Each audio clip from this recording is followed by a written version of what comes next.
Hey there, everybody. Thanks for joining me for another one-man review. Today we'll be taking a look at the book, The Traveler's Guide to Flogoria by Sam Moore. This is out from Scout Comics. This is something that I originally read digitally. I saw the digital copies of it that you could buy, and I got it because Tori and I have been talking about doing a book that follows like a Steve Irwin type of vibe where you have a nature documentary where someone's going out there and interacting with the actual animals. And then I saw this on Instagram and went and got it and read it, and I thought it was going to be something like that where it's like introducing you to a world. It's not quite that. It has elements like that, but I wound up just loving this book so much. There's so much joy in the making and the writing of it from Sam Moore. You can just feel how much fun he's having, how much he's loving doing this, how much passion he has for the project throughout the making. So I had to order myself copies. I kind of wanted to wait till I get it collected, but I don't know if it's ever going to be collected or not. So I had to get these because I really loved it and I wanted to make a video and talk about it. A lot of times I'll read stuff digitally just for entertainment, but not stuff that I like need to talk about. You know, like a superhero book by an artist I like or whatever. But yeah, this is a fantastic book and I love it. So I really wanted to share it and go through it. I want to go through the whole series and show, all these different things that I loved about it, but also try to not totally spoil it. So I'll do my best. Apologies to Sam Moore if I spoil too much, but I really just want people to see how awesome this book is. So it opens up with a fantastic opening sequence that reminds me a bit of the opening sequence to Will Ferrell's Stranger Than Fiction, where they have like this, instead of zooming straight down on the earth, they come in at an angle. And I remember my friend Nick Hardigan pointed that out to me, how he thought that was interesting. And it's just such a beautiful intro to that movie. And this book kind of has this same beautiful intro where you have this comet banging through space while having this little dialogue about choice and free will that's setting up some of the themes of the book. Like the stress of life and the stress of having choices and things like that. And this comet just keeps getting smaller and smaller as it works its way through the solar system and goes through. We meet who we think is the main character here, Jeff. Jeff Drangis is a photographer and he's getting ready to go to work. And this comet kind of just plicks him on the chest and catches his attention, and he gets hit by a car and dies, or at least is going to the hospital for a while. So a really nice, like funny, black humor, darkly funny opening there, and that sets up the real main character. So we meet the real main character here is Jeff's fill-in on the assignment, Harry.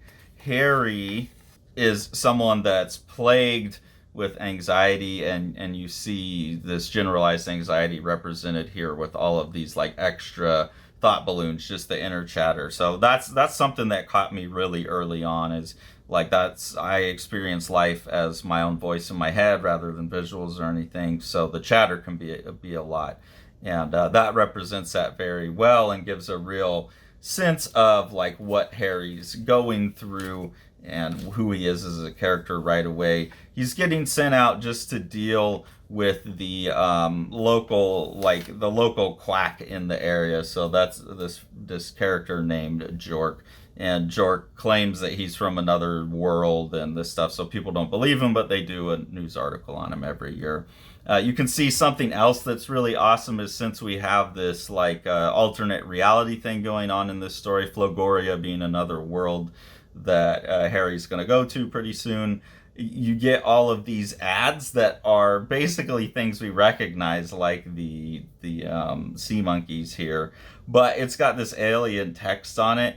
And you could tell that Sam Moore put a lot of work into making these. They're really accurate, and this text is so hilarious, and they're reproduced really well. Yeah, it's just super fun stuff. So he's going out with Jork, and you see that Jork, it gives him like this book of the world of Flogoria. So that's the Traveler's Guide that he has. I know I have to notice on here that there's a Ed Rugg Automotive. That's got to be, I'm assuming, a shout out to the guys at Cartoonist Kayfabe and the late great Ed Piskor. So that's fun. This is another one of those things where you really see the impact of that channel had, where it brought so many creators back to their passion, and you get someone like Sam Moore, obviously influenced by them, and you can see the passion that Sam Moore has in the art here, like how detailed everything is. It's all hand painted and airbrushed and drawn in, and it's just an amazing amount of detail and whimsy and imagination in everything. So we have this monster here that is what they've been out seeking. This is what Jork was seeking the whole time. This is the Kangalang. You get this big nasty sea creature coming up here. That causes Harry to fall in the ocean and get eaten by this giant creature. In getting eaten by the giant creature, he meets this robot in its belly named Steve, and sets up one of the moments that have me cracking up consistently throughout the book. Is he's like, "What's your name?" And he goes, "Oh, my name's Harry." And then something happens and interrupts it, and he's like, "Jesus Christ, I hope this is..." And so the robot thinks that Harry's name is Harry Jesus Christ, and that's like a running gag throughout the book that I really, really enjoyed. But by the end of the book, you get Harry waking up, and he's seeing that he's in a different world. And you can see right out the gate that this is a very fully realized, fantastical world. Some of the art kind of reminds me of, Frazato, is that his name? He did like a kind of gnome-based book in like the late 90s, early 2000s with heavy metal. I think Frazato. Some of the art kind of reminds me of Frazato. Like there's a roundness and softness to it, but also a real sense of realization.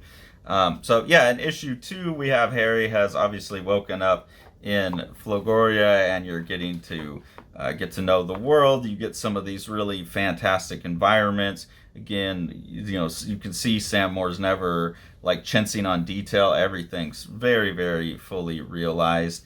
There is a lot of instances in the book where you dip back into the guide to Flogoria, which is something that York and his lover, this woman here, Narina, and then this is their dog Ross. She was York's wife, and they are communicating to each other through a portal. So he's sending her notes and stuff about what he's been learning, and he's been sending notes back that she has been able to compile this guide. So Harry's able to get that. And here you get more of a sense of the world building stuff going on. One of the main things in this world is that there's a security force called the Redcoats. This world is aware that there's a crossover between worlds. This character Clark is the security guard there. He's like the head of the security team, but they're aware that there's crossover between worlds because some of the items that come over are then used to make products for this world. For people who love like thorough world building, this book is a real joy. It reminds me of some of what Brandon Graham does, where he really shows you how everything works. I really love this here. First off, this illustration is fantastic. It feels like old hand-done concept art for movies. This reminds me of Fifth Element. I almost feel like that is referencing Fifth Element directly. I forget. But here there's all these diagrams of how stuff works. And you see that it's pretty similar to us, but not exactly. Like there's, these gob pods rather than toothpaste that you bite on and then you brush your teeth. So there's small differences here and there between the worlds, which is really cool how thoroughly that's established. You get another scene here where Harry's given a bunch of items to help him, and it tells you what everything does. Again, there's a lot of crossover between our world and the world of Flogoria, but you're still having to learn like a new society and language, and things just are designed slightly different and work differently. I think that's really shown well in this book. It's also a really funny book, like this sequence here where this robot has just decided that he's until he's helped Harry complete his mission's not complete. So is that Harry Jesus Christ? Don't worry, Harry Jesus Christ, Steve will assist you, and jumps and like magnetizes himself to the back of the bus. It's as good as it can get, like in terms of the art, and yeah, it's just funny, joy to read. To give a sense, another like good little piece of the sense of humor here, the opening little set of captions in issue 4 is fantastic. Badlands Gate, Flendheim testing range. When you're a kid, it's normal to take risks. You climb trees, play with fireworks, and jump into murky lagoons. You might even lick a brightly colored frog because Jimmy said it made him see unicorns. Yeah, so you get like hilarious lines like that with illustrations so fully realized and labored over. I mean, each one of these could just be an illustration on its own with the amount of effort put in. Like, how could you not enjoy the book? Packed full of fun comics formalisms as well. You get a really interesting thing here where you have the map of the road trip that Harry is taking to try and get home, and you have the marks here, and you get like his journal entries here, and you get to see it from a distance, and you get to see him using it. So a really fun setup here, seeing the things from different sides, and also here where it's looking more bright and positive, in here where it's like he's throwing up, it's disgusting, the options are bad. So it's just really smart comics making, someone who can write amazingly, draw amazingly, and really use the medium. Harry gets picked up by a trucker named Zeb, and so now they're going to head off to this place here, Canyon City, and they're going to go try and meet the priest who wants to get these Zeb stones, and the the Zebonite temple should hopefully power a portal that will get Harry home. Super fun design idea here, as this Android robot thing is printed out like from a vending machine. You can see the different options you could print out, and it like fills up. So this like physical avatar where you can swipe and change the clothes, and then it comes up just looking like such an awful like Mark Zuckerberg dead face AI like creepy thing. Design of that's awesome, and just even the composition of this page on that very strong Z right there. It's just impeccable comics making. And then over here, some really interesting ideas. We should be able to question and examine what we're told to believe in, right? Plus, if we rely on a higher power to dictate our lives and morals, we might lose the ability to think for ourselves. Maybe we need to take a more hands-on approach to religion and decide for ourselves what values and principles we feel are best for our lives, especially if that higher power turns out to be made out of a bunch of weird lanky meat bots and cloaked weirdos. So a lot of really like thoughtful stuff, then put in like, you know, with a funny joke running kind of on top of it, landing a punchline at the end. It's just as good as you can get in terms of like writing for comics, especially. Just a sense of like when it kicks off and you get some of the fight scenes here, you almost get like Juan Jimenez level detail and sense of scale and scope and action in some of these scenes. Really beautiful like that, but with a little bit more cartoony forms to the images. So it's a really good, fun combination. And at the end of this one, we meet a character that I've got to show, even though I don't want to spoil it, but I've got to show him because it's so funny.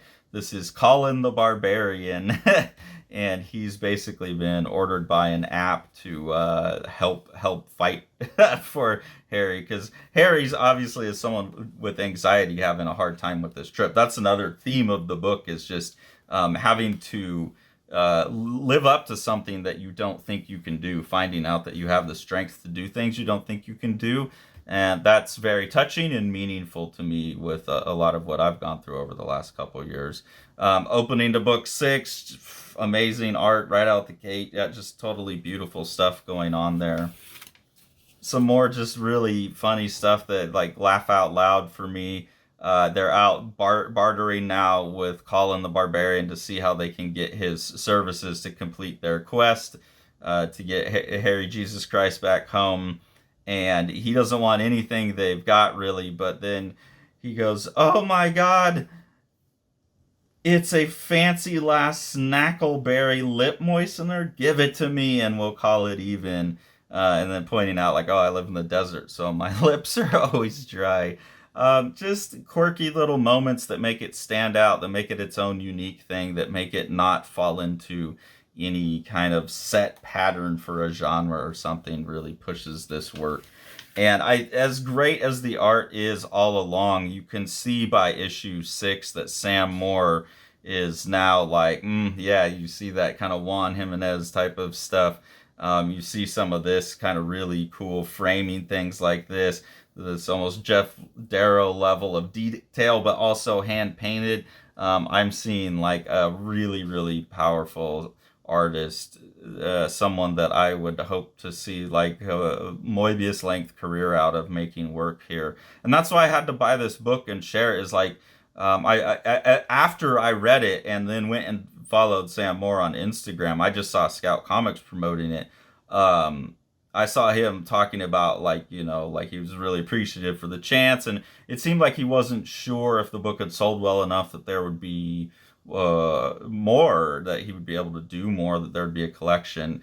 And that would just be so sad for me. This is someone that I think should be able to make a living, someone that we would all benefit from them making enough money at this that they can do this full time, because this is beautiful, well written, funny, hilarious, engaging comics. Again, you see some of these ads, you see some of the level of fantasy and imagination that I would say rivals anything that you would get from a Moebius or a Jimenez or Ledron or any of those great European artists. That this lives up to all of that. And then you see here, I don't. Hopefully, this isn't giving away any spoilers to show the last page, but it's definitely left with a like the end question mark and this warehouse full of occult surreal objects. So you really have, I think here, the very obvious indication that Sam Moore is a powerful creator with a powerful mind and probably has this wonderful, beautiful world existing in there, that's all waiting to come out, like with this level of care. So I couldn't help but like, yes, I love that. I want more of it. I want to support it. This is exactly the type of content I wish I could be making, that I want to try to be making. Just really fun, straightforward stories that have like a heart of gold and some good messages inside, and passion all the way through. So thank you for this book, Sam Moore. I enjoyed it quite a bit, and I really, really hope everyone goes out and supports this so Sam Moore can continue to make his wonderful comics.